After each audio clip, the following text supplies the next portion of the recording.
നമുക്കിന്ന് സോയാബീൻ ഉലർത്തി എടുക്കാവേ. അതിനായിട്ട് നമ്മൾ ഒരു ചീഞ്ചട്ടി അടുപ്പ് വെച്ച് അതിനകത്ത് കടുകിട്ടു, അതിനകത്ത് വെളുത്തുള്ളി ഇട്ടു, അതിനകത്ത് ഇഞ്ചി ഇട്ടു, അതിനകത്ത് സബോള ഇട്ട് അതിട്ട് വഴറ്റി നമുക്ക് എടുക്കാം.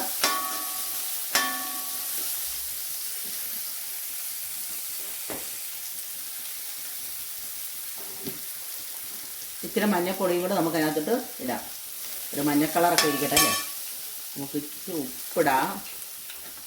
നമുക്ക് ഉപ്പിട്ട് നമുക്ക് അതിന് പെട്ടെന്ന് വഴന്ന് കിട്ടാൻ വേണ്ടി ഉപ്പിടാം.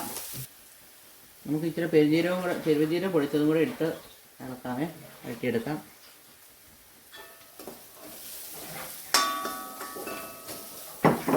ഇനി നമുക്ക് മുളക് പൊടിയും മല്ലിപ്പൊടി ഇടാവേ. നമുക്ക് വഴന്ന് കിട്ടിയിട്ടുണ്ട്. മുളക് പൊടി മല്ലിപ്പൊടി ഇട്ട് വഴറ്റാം. പച്ചപ്പൊടി ആയതുകൊണ്ട് അത് ഒന്ന് റോസ്റ്റ് ചെയ്തെടുക്കാം.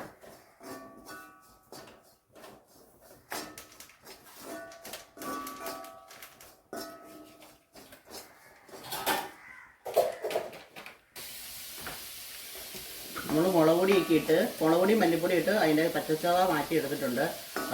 വഴറ്റിയെടുത്ത് നമ്മളിനി സോയാബീൻ പുഴുങ്ങി ഉപ്പും മഞ്ഞളും ഇട്ട് പുഴുങ്ങിയെടുത്ത് സോയാബീൻ നമ്മൾ പിഴിഞ്ഞെടുത്ത് വെച്ചിട്ടുണ്ട്. അത് നമുക്ക് ഇതിനകത്തോട്ട് ഇടാം.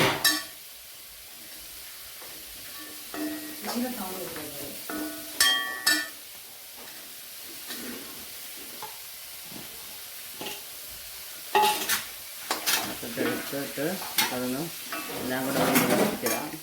ഇവിടെ നമുക്ക് കരിയാപ്പിലയും കൂടി ഇട്ടേക്കാം. എന്നിട്ടൊന്ന് യോജിപ്പിച്ചെടുത്ത്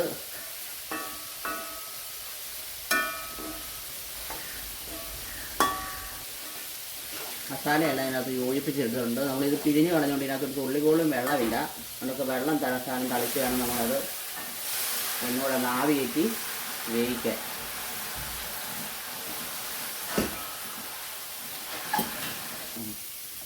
സോയാബീൻ കൂടാതെ നമ്മൾ ചിക്കൻ ഇവിടെ പൊരിച്ചുകൊണ്ടിരിക്കുന്നുണ്ട്.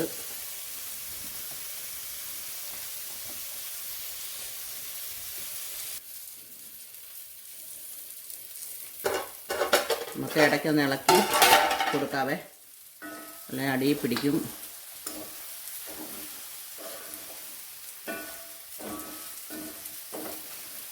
ഒഴിച്ച വെള്ളം പറ്റി വരുന്നുണ്ട്.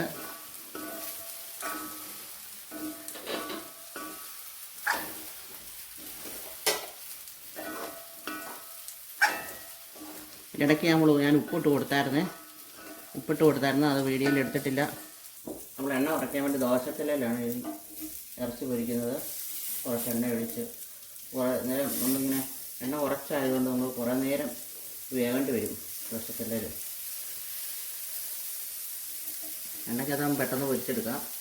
ഇത് നമുക്ക് ഇച്ചിരി താമസം ഉണ്ടാവും, എന്നാലും നമുക്ക് എണ്ണ കുറഞ്ഞിരിക്കും.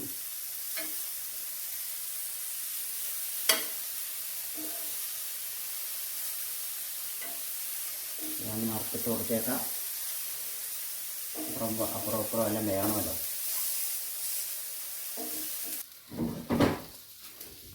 നമ്മൾ സോയാബീൻ്റെ റോസ്റ്റിനകത്ത് തേങ്ങാക്കൊത്തിടാൻ മറന്നുപോയി.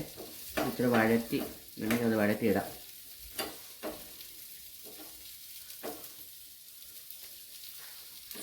നല്ലൊരു സുഖമില്ല. നമ്മൾ തേങ്ങാക്കൊത്തിട്ട് അതിനകത്തിട്ടൊന്ന് ഇളക്കിയെടുക്കാം. കുറച്ച് നേരം അതൊന്ന് തേങ്ങാക്കൊത്തയിലും കൂടെ നമുക്ക് സോയാബീൻ ഈ അരപ്പൊന്ന് പിടിക്കുന്നതിനും വരെ, മസാല പിടിക്കുന്നതിനും വരെ ഇച്ചിരി നേരം ഒന്ന് അടുപ്പേ വയ്ക്കാം. തേങ്ങാക്കൊത്തിട്ട് മാവ് കയറ്റി എടുത്തിട്ടുണ്ട്. നമുക്ക് ചോറിൻ്റെ കൂടെ ഇനി അത് കഴിക്കാം.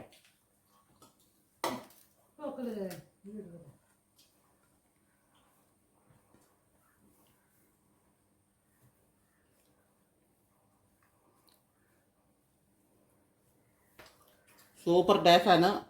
എല്ലാവരും വയ്ക്കുക, കഴിക്കുക, ഉച്ചയ്ക്ക് കിടന്ന് സുഖമായി ഉറങ്ങുക.